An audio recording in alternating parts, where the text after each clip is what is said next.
1장 28절과 29절 두 구절입니다. 찾으셨으면 우리 한 목소리로 같이 읽겠습니다. 시작. 우리가 그분을 선포하며 각 사람에게 견고하고 모든 지혜로 각 사람을 가르침은 우리가 각 사람을 그리스도 예수님 안에서 완전한 자로 드리고자 함이니라. 이 일을 위해 나도 내 속에서 강력하게 일하시는 그분의 활동에 따라 싸우며 수고하노라. 아멘. 같이 말씀을 위해서 기도하겠습니다. 아버지 하나님, 화창한 이 가을 정오에 우리 찬양대 귀한 하나님의 사랑에 대한 주제로의 찬양이 저희 성도들의 마음속에, 저의 마음속에 감동으로 다가옵니다. 하나님의 그 놀라운 사랑이 없었다면 우리는 어떤 사람이었을까를 생각해 보면 참 주님의 은혜가, 하나님의 은혜가 크다는 사실을 깨닫게 됩니다. 험악한 세상, 험악한 인생길이지만 믿음의 길을 가야 하는 우리 성도들을 하나님 붙들어 주시고 주님의 사랑 붙잡고 그리스도 안에 머물러 있기를 좋아할 수 있도록 도와주시옵소서. 이 시간 말씀 듣기 원합니다. 성령께서 가르쳐 주시고 생각나게 하시며 깨닫게 하여 주시옵시고 우리의 삶이 변화될 수 있도록 하나님 축복해 주시옵소서. 세상 사는 동안 여러 가지 일들로 인해서 치이고 상처받은 영혼이 있다면 성령 하나님 치유하시고 회복시켜 주시며 믿음을 굳게 세워주셔서 흔들림이 없도록 지켜주시옵소서. 주께서 말씀을 축복하시고 성령께서 말씀해 주시기를 원하오며 우리 주 예수 그리스도의 이름으로 기도드립니다. 아멘. 오늘 참 화창하고 좋은 가을날입니다. 마음도 시원하고 그리고 참 나를 볼 때 그냥 뭔가 이렇게 탁 트이는 것 같은 그런 감정을 가지게 되는 아주 복된 주일입니다. 오신 여러분들을 환영합니다. 서로 우리 옆에 사람들하고 인사 한번 나누겠습니다. 예, 서로 우리 한 주간 동안 지내시면서 앞뒤 사람들 인사 한번 나누도록 하겠습니다. 예. 오늘 날씨가 굉장히 화창한 날씨인데요. 오늘 말씀의 주제는 참 무겁고 참 무거운 주제입니다. 예. 주제가 뭐죠? 전도입니다. 전도. 부담스러운 주제, 피해가고 싶은 주제, 이런 말씀을 전하면 오고 싶지 않은 마음이 은근히 드는 주제. 그렇죠? 또 이 말씀 듣고 어떻게 내가 실천하나 뭐 이런 생각을 하면 조금 무겁게 느껴지는 그런 주제이기도 합니다. 그러나 무겁고 또 부담스러운 주제인 만큼 우리 그리스도인에게 있어서는 아주 중요한 주제이기도 합니다. 성경에서 그리스도인들을 말할 때 뭐 여러 가지로 말을 할 수 있지만 또 한 가지가 있다면 우리 예수 믿는 사람들은 전도하는 사람들이다는 것입니다. 예수 믿는 사람들은 어떤 사람들이요? 전도하는 사람들이다. 예수 만난 것이 너무 좋고 그리고 내가 구원받고 변화됐다는 이 사실이 너무나 놀라운 사실이기에 전하지 아니하면 견딜 수 없는 그런 마음의 부담을 가지게 되는 것이 바로 전도라고 하는 주제이기도 합니다. 바울은 디모데에게 그래서 말씀하기를 때에 맞든지 맞지 아니하든지 하나님의 말씀을 선포하라 하고 말씀을 했습니다. 하나님의 말씀을 때에 맞든지 맞지 않든지 마음에 들든지 마음에 들지 아니하든지 전할 수 있는 상황이든 전하기 어려운 상황이든 상관없이 하나님의 말씀을 선포하라. 그것도 본문에 보면 긴급히 하라 하고 말씀을 했습니다. 긴급히 하라. 이 세상에서 가장 긴급한 소식이 한 가지 있다면 그것은 예수님을 믿어야 한다는 소식입니다.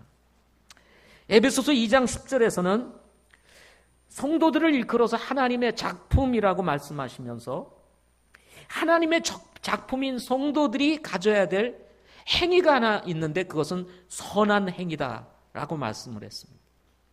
전도야말로 우리 성도들에게 있어서 가장 선한 행위이기 때문에 그렇습니다. 베드로전서 2장 9절에서는 성도들을 일컬어서 왕가의 제사장이라고 얘기를 한 후에 이 왕가의 제사장, 하나님께서 우리를 왕가의 제사장으로서 어두운 가운데서 불러낸 이유가 뭐냐면 하나님의 놀라운 빛으로 들어가게 하신 분에 대한 그 놀라운 찬양을 전하게 하려 하심이라 하고 말씀을 했습니다. 예수님은 자신의 제자들에게 말씀하시기를 너희는 온 세상에 가서 모든 창조물들에게 복음을 선포하라 하고 말씀했습니다.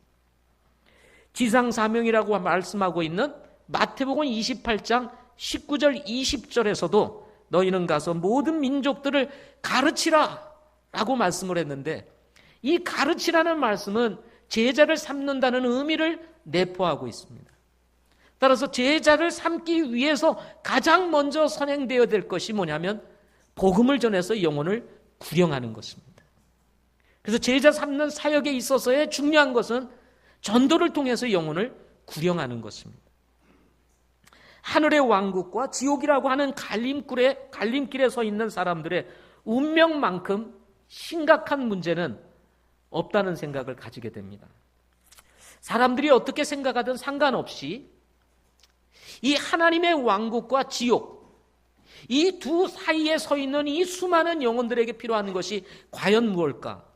그것은 바로 복음인 것입니다. 아이러니하게도 문제는 사람들이 이런 정말 심각성에 대해서 인식하지 못하고 살아간다는 것입니다. 이것은 사탄의 속임수입니다.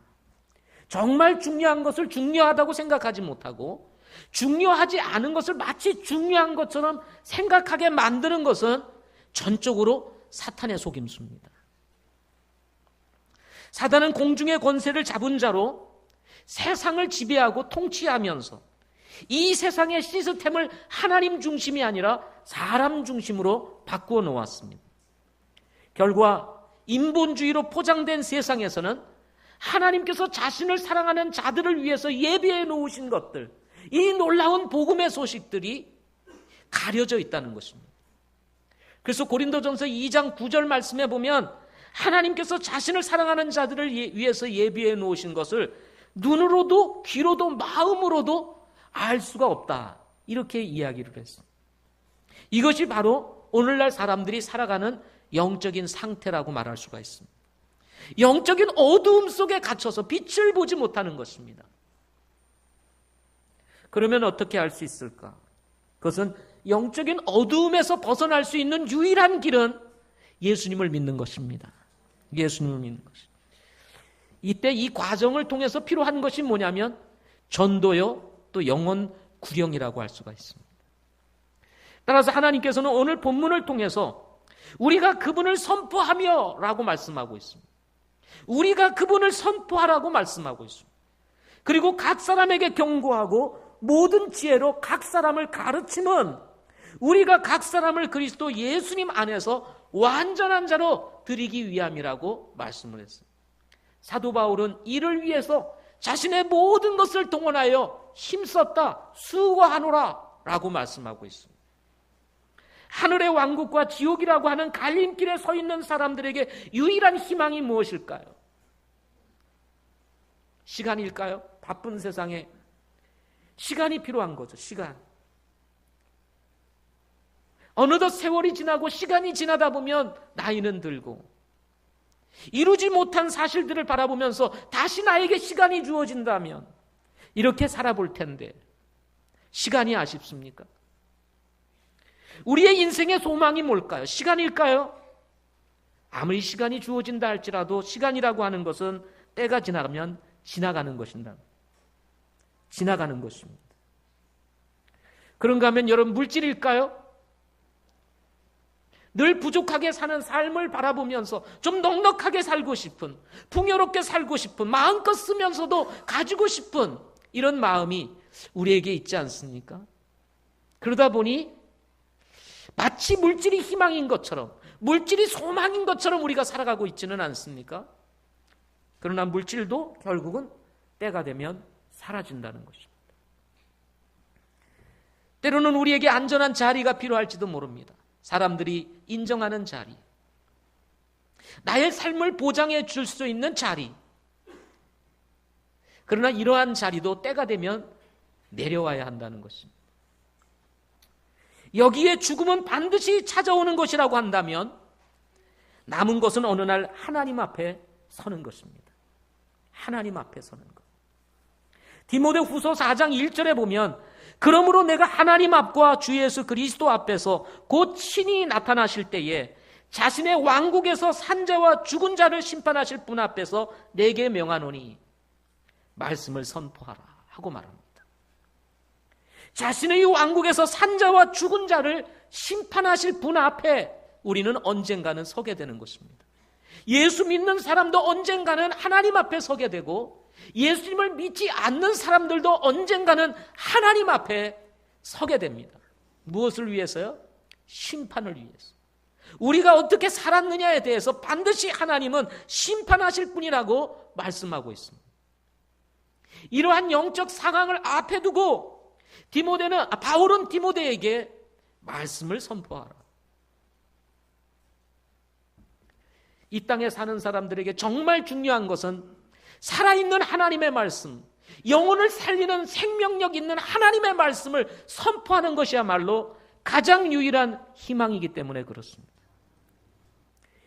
이것이 현재 살아가는 우리 주변에 있는 사람들의 삶의 현실이라면 이 사실을 알고 있는 거듭난 성도들이 과연 무엇을 할 수 있을까요?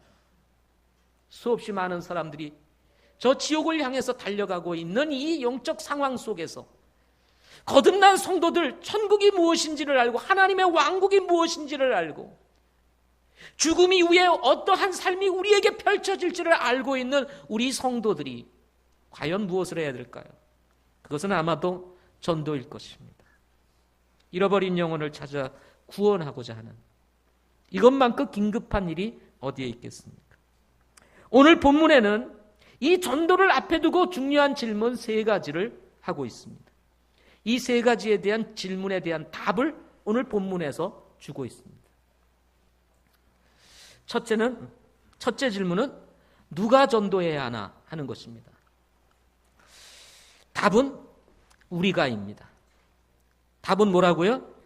우리가. 여기서 우리 이름을 각자 하나님께서 여기 탁 집어넣으셨으면 빼도 박도 못할 텐데 우리가 하니까 여러분 위로가 되시지 않으세요? 예? 왜냐하면 그렇잖아도 전도하기 싫은데 전도하기 부담스러운데 우리가 그러니까 나를 싹 숨길 수 있잖아요. 나를 딱 숨겨놓을 수 있는 거예요. 우리 속에 나는 조용히 숨을 수 있는 거예요. 그러다 보니 이 말씀이 직접적으로 우리에게 다가오지를 않습니다. 내 자신에게 다가오지 않을 수가 있습니다. 그러나 오늘 본문 말씀은 바울이 골로새 교회 성도들에게 보낸 편지입니다. 여기서 우리가는 바울과 그리고 이 편지를 읽을 골로새 교회 성도들을 두고 우리가라고 얘기를 합니다. 전도는 거듭난 모든 성도들의 사명이라는 것입니다. 피할 수 없는 사명입니다. 우리 주님께서 우리의 몫으로 남겨주신 아주 중요한 사명, 그것이 뭐냐면 전도입니다. 주님께서 십자가의 보혈을 통해서 우리의 구속사역을 완성해 하시고 예수님을 믿으면 구원받을 수 있는 모든 것들을 다 이뤄 놓으셨지만 전도는 우리가 해야 합니다. 나와 여러분이 해야 합니다. 따라서 전도는 비록 무겁고 피하고 싶은 주제이지만 피할 수 없는 주제이기도 한 것입니다. 제가 전도를 하면서 경험하는 것입니다. 저도 늘 전도에 대한 부담을 가지고 있습니다. 여러분이나 저나 마음이 똑같지 않을까 싶습니다. 신방 가자 그러면 얼마든지 올 수 있는데 전도하러 가자 그러면 고민해 봐야 되죠. 그렇죠? 생각해 봐야죠. 오늘 갈까 말까. 교제하자 그러면 오기 쉬운데 전도하자 그러면 왜 이렇게 핑계가 많은지 그리고 일이 또 많이 발생을 합니다. 그래서 핑계대기 아주 좋은 일들이 많이 생기죠. 저나 여러분이나 아마 같지 않을까. 그런데 이렇게 무거운 주제이기는 하지만 비록 그 무거운 발걸음을 내딛고 나가서 전도지 한 장을 나눠주고 그리고 사람들에게 다가가서 뭔가 예수님에 대해서 이야기를 하고 그리고 누군가 복음을 전해줄 수 있는 사람들에게 복음을 전하고 나면 얼마나 마음이 가벼운지 모릅니다. 정말 가볍습니다. 이렇게 가벼운 것을 왜 내가 안 할까? 근데 또 나가려고 그러면 무거워요. 여러분 동일하게 느끼는 마음이죠. 전도하러 나가려면 왜 이렇게 발이 무거운지. 나가서 직접 해보고 나면 그렇지 않은데. 우리 주님께서 이렇게 말씀하셨습니다. 수고하고 무거운 짐진 자들아 다 내게로 오라. 내가 너에게 안식을 주리라. 이렇게 말씀하시죠. 내 짐은 내 멍에는 쉽고 가벼우니라 하고 말씀하셨어요. 주님이 수고하고 무거운 짐 다 내려놓고 우리에게 안식을 주시겠다고 말씀하셨는데 예수 믿고 나니까 왜 이렇게 큰 짐이 우리에게 더 올려져 있는지. 전도는 그래서 늘 우리에게 무거운 짐과 같이 다가옵니다. 그런데 전도를 하고 난 이후의 삶의 경험들을 쭉 생각해 보면 비록 무겁다고 생각됐던 전도이지만 그럼에도 불구하고 나가서 전도하고 나면 정말 가볍습니다. 전도하신 분들 경험해 보시죠. 가기 전까지는 참 힘들어요. 가기 전까지는 고민이 됩니다. 해야 되나 하는 마음이 있습니다. 그런데 막상 가서 하고 나면 별로 문제도 안 되고 그리고 마음의 짐도 가볍고 주님의 말씀이 맞는 거예요. 무거운 것이 아니라 내 짐은 쉽고 가볍다 하는 말씀이 딱 맞는 것입니다. 우리 청년부에 수연자매라고 하는 자매가 있는데요. 자기의 친구가 군대를 가기에 앞서 꼭 예수님을 믿고 군대를 갔으면 좋겠다 싶어가지고 저에게 어느 날 문자가 왔습니다. 목사님, 제 친구가 이제 언제 군대를 가는데 이 친구가 꼭 예수님을 믿고 갔으면 좋겠습니다. 상담을 좀 해주세요. 그래서 제가 오라고 그랬습니다. 그랬더니 시간에 맞춰서 그 날짜에 형제가 왔습니다.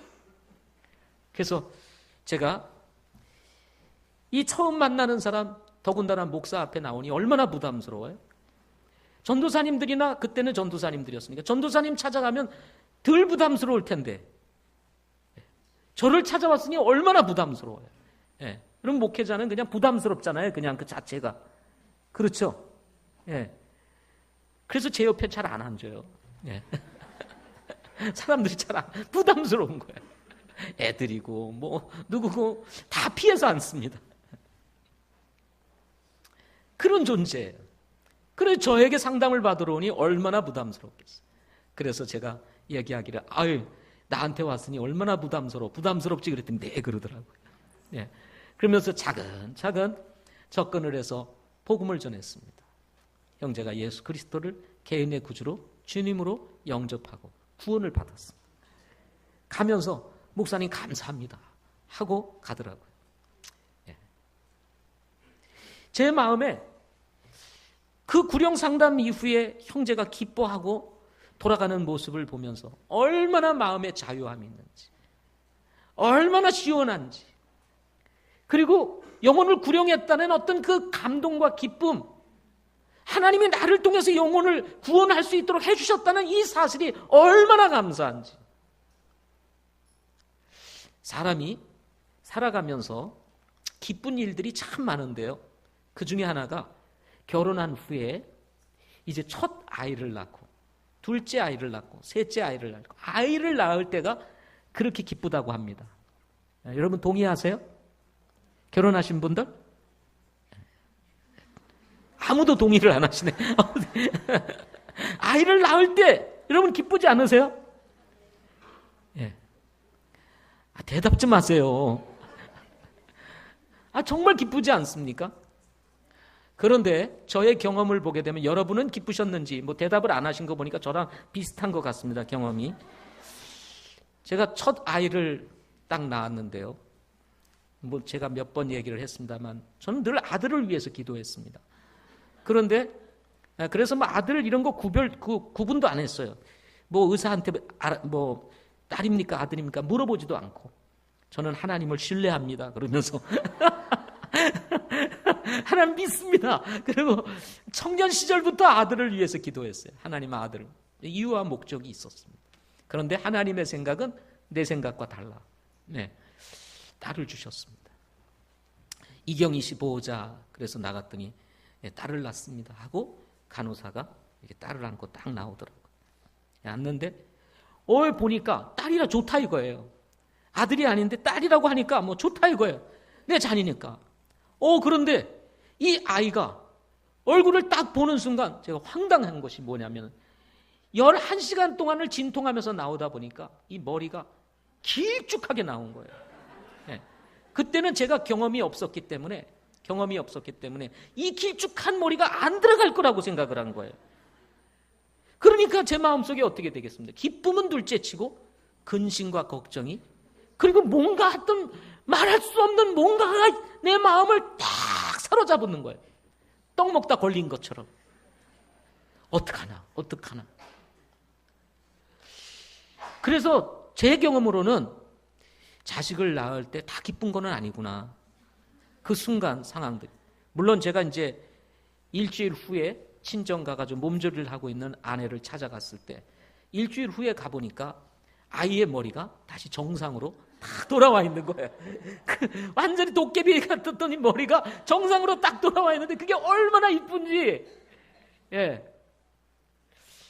그런데 제가 개인적으로 이 말씀을 묵상해 보면서 생각된 것이 지금까지 많은 영혼들에게 복음을 전하고 구령 상담을 해서 영접을 하고 또 주님 이렇게 참 변화되는 주님을 섬기는 그런 모습들을 경험하면서 복음 전도하고 영혼 구령했을 때의 내 마음은 항상 가벼웠다는 것입니다. 근심과 걱정, 뭐 두려움, 어떡하나 이런 것이 없이 내가 복음을 전했다는 이 사실과 그 복음을 통해서 영혼이 구원을 받고 그리고 하나님의 자녀가 되었다는 이 사실이 늘 내 마음속에 기쁨으로 그리고 감사로 항상 자리를 잡았다는 것입니다. 명절날 저희 이모님을 찾아뵈었습니다. 명절이 끝나고 늘 우리 이모님을 구령해야 되겠다는 그 부담을 늘 안고 있었습니다. 한 번은 제주도에 계신 이모님을 찾아가서 상담을 했습니다. 그런데 복음을 다 전했는데 끝까지 안 받아들이는 거예요. 영접을 안 하는 거예요. 대답도 안 하고. 그래서 결국은 영접을 못하고 돌아왔습니다. 제주도에 계시던 이모님이 지금 김포에 와 계시는데 찾아뵙고는 마침 사촌형님 부부가 외출을 해버렸어요. 사촌형님 부부가 있었으면 또 눈치를 보고 예수님을 안 믿었을 텐데 아무도 없는 거예요. 그래서 이모님 아무도 없을 때 믿으세요. 아무도 없을 때. 그리고 뭐가 이제 자식이 두렵습니까? 이모님 연세가 지금 몇인데 자식을 두려워할 이유가 뭐가 있습니까? 이모님 천국 가셔야 됩니다. 지금 예수 믿는다고 해서 이모님이 교회를 제대로 다니겠어요? 뭐 헌금을 제대로 내겠어요? 뭘 할 수 있겠습니까? 중요한 것은 이모님이 예수님 믿고 구원받아서 하나님의 왕국에 들어가셔야 합니다. 그랬더니 우리 이모님이 그렇지 뭐 이제 내가 뭐 두려워할 게 어디 있어. 그러시면서 예수님을 영접하고 구원을 받으셨습니다. 어떻게 보면 유일하게 우리 가족들 가운데서 남아있는 어르신 중에 한 분입니다. 딱 두 분이 남아 계시는데 제 위에 우리 참 아버님 그리고 어머님 그 형제분들이 다 돌아가시고 이제 딱 한 분이 남아 계시는 거예요. 그리고 큰어머님이 한 분 살아계시고 다 돌아가셨습니다. 늘 어머님의 언니인데요. 저희 어머님의 언니가 되시는 분인데 늘 부담이 있었습니다. 예수님을 영접하고 구원받으니 얼마나 감사한지. 떡 먹던 그 뭔가 그 체증이 그냥 쑥 내려가는 것 같은 기쁨. 그리고 마음에서 찾아오는 자유함. 여러분, 무거운 짐과 같이 여겨지지만 복음을 전하고 난 이후의 마음은 심히 가볍다는 것입니다. 이런 기쁨을 우리가 함께 누릴 수 있기를 바랍니다. 두 번째로는 전도해야 할 내용인 무엇인가 하는 것입니다. 두 번째 질문은 무엇을 전해야 하는가 하는 것입니다. 무엇을 전해야 하는가? 답은 하나님입니다. 하나님. 오늘 본문에서는 그분이라고 이렇게 말씀하고 있습니다. 그분이 하나님입니다. 하나님은 모든 존재하는 것의 원천이십니다. 하나님 없이 존재할 수 있는 것이 아무것도 없습니다. 우리가 밟고 있는 이 땅, 바라보고 있는 하늘, 그리고 우리가 누리고 있는 자연의 이 모든 것, 그리고 우리 옆에 계시는 우리 모든 성도들 한 분 한 분, 그리고 우리가 만나고 있는 수없이 많은 사람들 모두 하나님께서 지으시고 만드셨습니다. 하나님 없이 존재할 수 있는 것이 있나? 없습니다. 저는 이 말씀을 묵상하면서 이것을 어떻게 좀 이해할 수 있을까? 어떻게 이해하면 좋을까? 쉽게 이해할 수 있을까? 생각을 하다가 이런 생각이 들었습니다. 하나님이라고 하시는 분은 마치 병아리에게는 암탉과 같은 분이시구나. 암탉이 없으면 어떻게 되죠? 병아리에게 살 수가 없습니다. 나가서 놀다가도 체온이 떨어지면 다 어머니 품으로, 암탉 품으로 들어와가지고 또 체온을 딱 이제 회복하고, 그리고 쭈르륵 나가서 막 놀다가 또 체온이 떨어지면 암탉의 품으로, 어미의 품으로 딱 들어와서 또 체온을 다시 회복하고, 그러면서 이 병아리들이 존재하듯이 하나님은 그런 분이시구나. 지구에게 있어서는 태양과 같은 것입니다. 수많은 생명체들이 이 땅에서 살아가고 있는데 저 태양의 에너지의 빛이 이 땅에 비추지 않는다면 어떻게 될까? 존재할 수 있는 것이 아무것도 없죠. 갓난아기에는 어머니와 같은 분이시구나 하는 생각이 들었습니다. 사람은요, 이렇게 하나님을 떠나서 살 수 없는 존재라는 것입니다. 하나님께서 이 모든 것들을 만드신 만물의 주이시오, 나와 여러분을 만드신 우리의 인생의 주인이시기 때문에 그렇습니다. 그분을 떠나서 할 수 있는 것 아무것도 없을 뿐만 아니라 사실은 여러분, 그분을 떠나서는 우리가 살 수 없는 존재라는 것입니다. 마치 내가 살아가고 있는 것 같이 아무 문제가 없는 것 같이 보이지만 여러분, 그 시간이 좀만 지나가면 결국 인생은 죽음의 낭떠러지에 떨어지게 되고, 그리고 하나님께서 그 사람들을 위해서 예비해 놓은 무서운 형벌이, 지옥의 형벌이 기다리고 있다는 거예요. 사람들은 이것을 알지 못한 채 인생 사는 것이 전부인 양 살아가고 있지만 그렇지 않다는 것입니다. 따라서 영적인 시각을 가지고 바라보면 웃으며 살아가는 저 사람들의 모습, 화려한 모습을 가지고 살아가고 있는 저 사람들의 모습은 마치 송장과 같은 것이고 죽음을 향해서 달려가고 있는 모습으로 비춰질 수밖에 없다는 것입니다.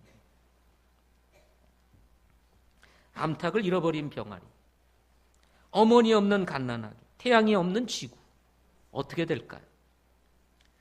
하나님을 떠난 사람의 모습인 것입니다.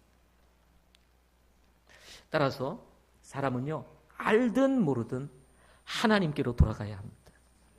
하나님께로 가야 돼요. 로마서 5장 8절에 보면 우리가 아직 죄인 되었을 때 그리스도께서 우리를 위하여 죽으심으로 하나님께서 우리를 향한 자신의 사랑을 당당히 제시하셨느니라 라고 말씀해 주시고 있습니다. 하나님을 떠나 영원한 영벌에 들어갈 수밖에 없는 운명을 가지고 있는 사람들, 자신이 어두움에 갇혀 있는지도 알지 못한 채 살아가고 있는 이 수많은 영혼들, 죄로 말미암아 죽을 수밖에 없는 상황에 있을 때 하나님은 우리를 사랑하셔서 자신의 아들 독생자 예수 그리스도를 이 세상에 보내주시고 우리를 위해 대신 십자가에 죽으시고 그리고 3일 만에 부활하심으로 예수님을 믿고 구원받을 수 있는 길을 열어주셨다는 것입니다.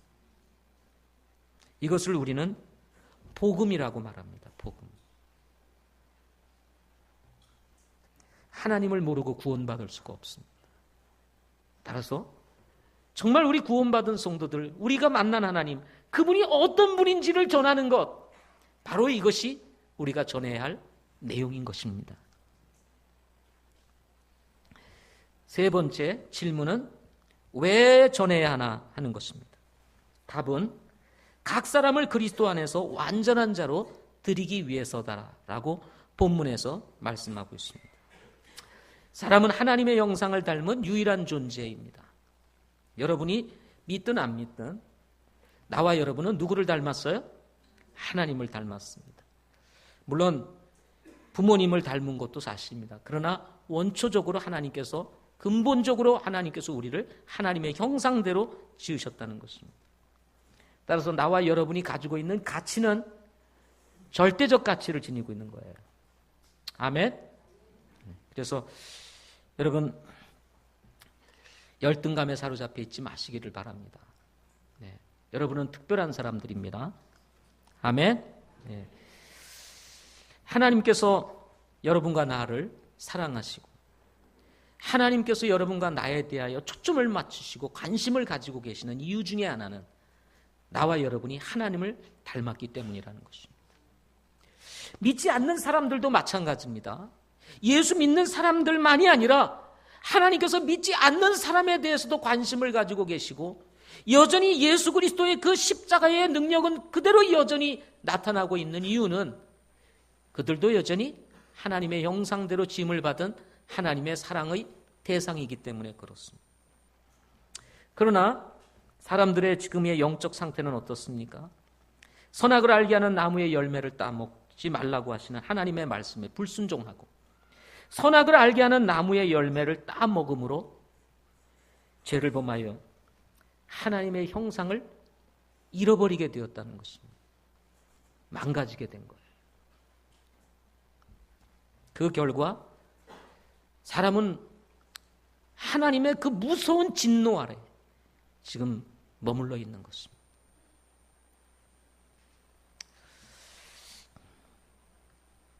죽음을 앞에 두고 두려워하는 사람들의 모습 속에서 우리는 죽음으로만 끝나지 않는 우리의 인생임을 배우게 되는 것입니다. 죽음으로만 끝나지 않는 우리의 인생, 그것을 죽음 앞에 있는 사람들을 통해서 배우게 되는 것입니다. 늘상 얘기를 하지만 여러분, 죽음이라는 것이 그냥 죽음으로 끝난다면 두려워할 이유가 없겠죠. 그죠? 사람들의 말처럼 잠자는 것이다, 이제 편히 쉬세요 라고 말하는 것처럼 쉴 수 있는 것이라면 왜 우리가 죽음을 두려워하겠습니까? 저는 가끔 그런 생각을 합니다.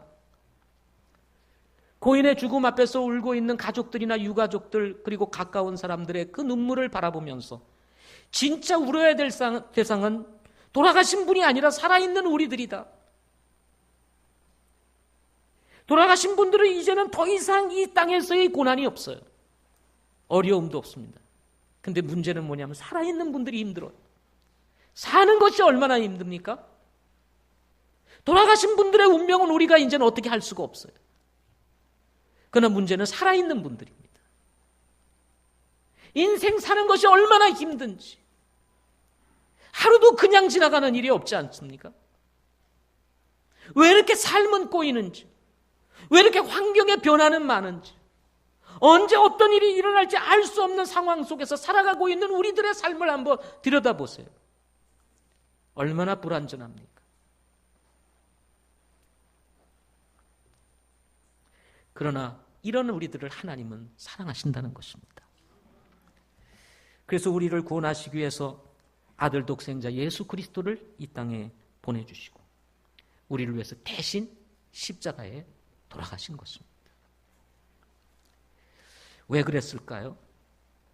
잃어버린 하나님의 영상을 회복시켜 주시기 위한 겁니다. 망가진 인생을 고쳐주기 위해서인 것입니다. 왜 우리가 복음을 전해야 합니까? 하나님 없이 살아가는 저 수많은 영혼들, 자신의 인생이 망가져서 지금 엉망으로 되어 있는지도 알지 못한 채 죽음을 향해서 가고 있는 저 영혼들이 회복되어 다시 하나님을 만나고 하나님의 자녀가 되고 거듭나 하나님의 왕국에 들어가서 살 수 있는 유일한 길은 바로 예수 그리스도를 믿고 구원받는 길이기 때문에 그런 것입니다.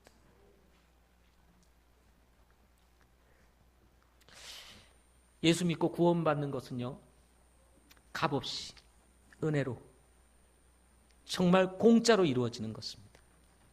그러나 우리는 은혜고 우리는 공짜고 우리는 값없이 주어지는 것이지만 우리가 은혜로 구원을 받을 수 있고 값없이 구원을 받을 수 있다는 이 사실은 하나님께서 그 엄청난 대가를 지불하시고 가능한 일이었다는 것입니다. 그냥 구원받은 것이 아니라는 것입니다. 그냥 은혜로 구원받는 것이 아니라는 거예요. 우리는 은혜지만 우리를 사랑하시는 하나님은 우리를 구원하시기 위해서 정말 엄청난 대가, 자신의 사랑하는 아들 독생자 예수 그리스도를 죽기까지 복종시키고 그 저주스럽고 그리고 그 비열한 인간들에게서 정말 비웃음을 당하면서 그 못에 손이 박히고 발에 못이 박히면서 가시면을 누간을 쓰면서 그 수치를 당하면서 죽으셔야 했다는 이 사실은요, 정말 하나님의 사랑이 아니고서는 주어질 수 없는 대가였다는 것입니다.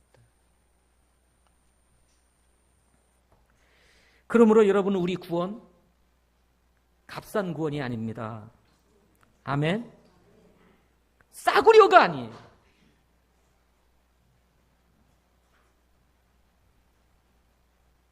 그리스도의 그 핏값을 지불하고 얻어진 구원이라는 것입니다. 그러므로 우리는 소홀히 여겨서는 안 됩니다.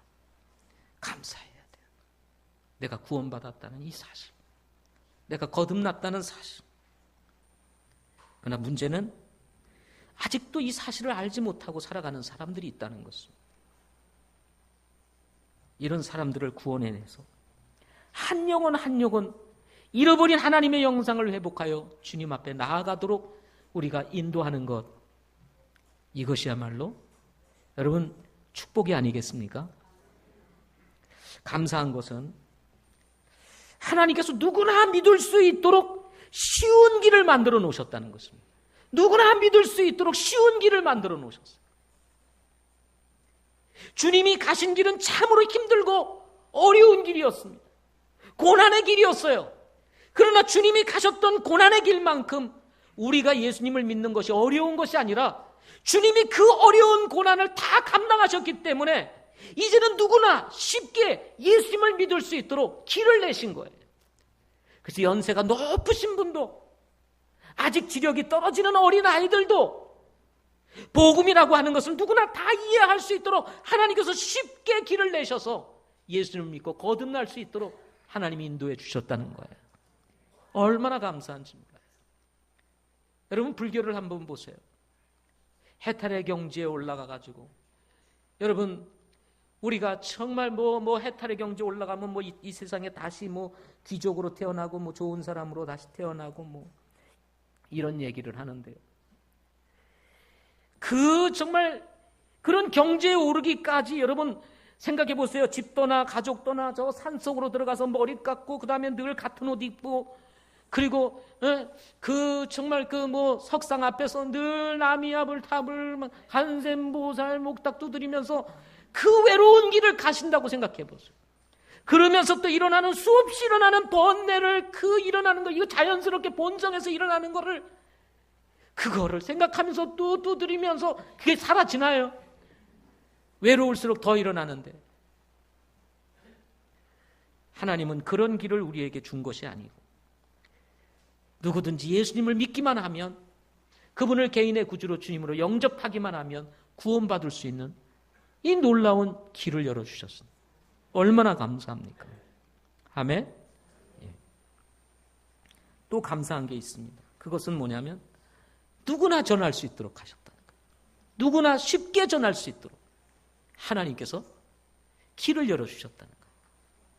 하나님은 어떤 분이신지, 그분 우리를 지으신 분이시고 우리를 만드신 분, 오늘 말씀처럼 하나님을 떠나서 인생을 살 수가 없고, 하나님을 떠나 하나님을 믿지 않는 것이 죄라는 사실을 알려주고, 하나님께서 우리를 어떻게 사랑하셨는지, 아들 독생자 예수님을 이 땅에 보내주셔서 우리를 위해서 죽으시고 장사 지낸 바 되었다가 성경대로 3일 만에 그분이 살아나셨다는 이 놀라운 소식을 전해줌으로 믿는 자마다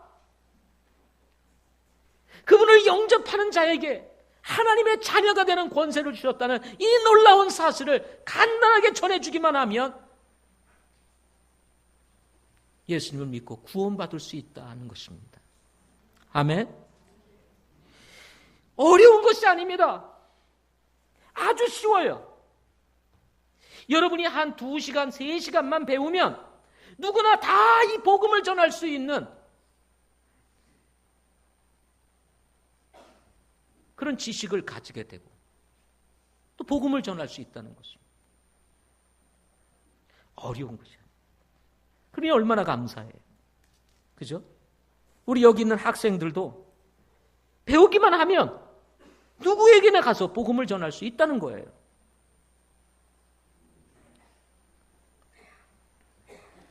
왜 하나님이 이렇게 쉽게 하셨을까?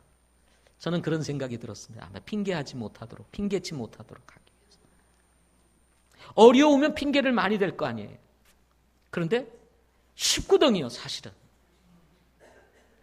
예수 믿고 구원받은 사람이라면 누구든지 전할 수 있는, 자신이 경험한 것 자체를 가지고 그저 얘기만 해도 예수님을 믿고 구원받을 수 있도록 할 수 있는 것이 전도입니다. 구령 상담이기도 합니다.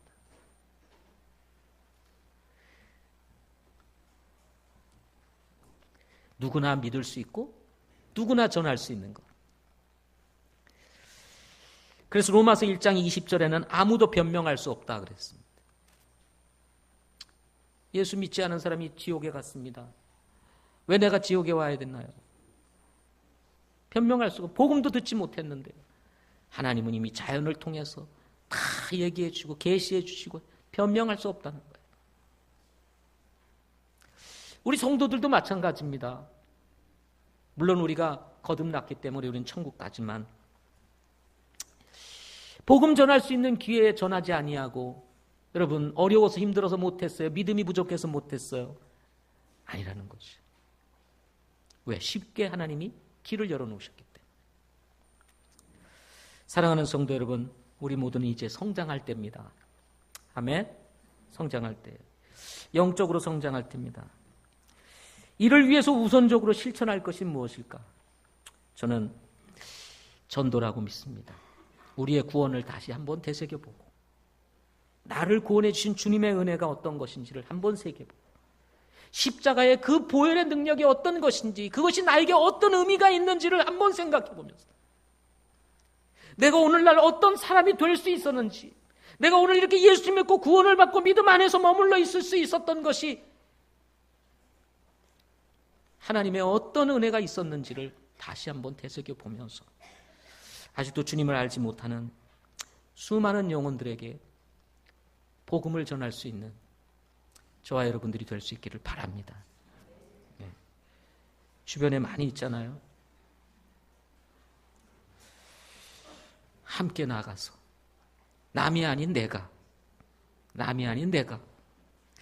한번 나가서 구령의 기쁨을 누려보시고, 또 전도지라도 한 장 나눠주고, 그리고 그때 느끼는 기쁨을 함께 누려보는 저와 여러분들이 되시기를 바랍니다. 기도하겠습니다.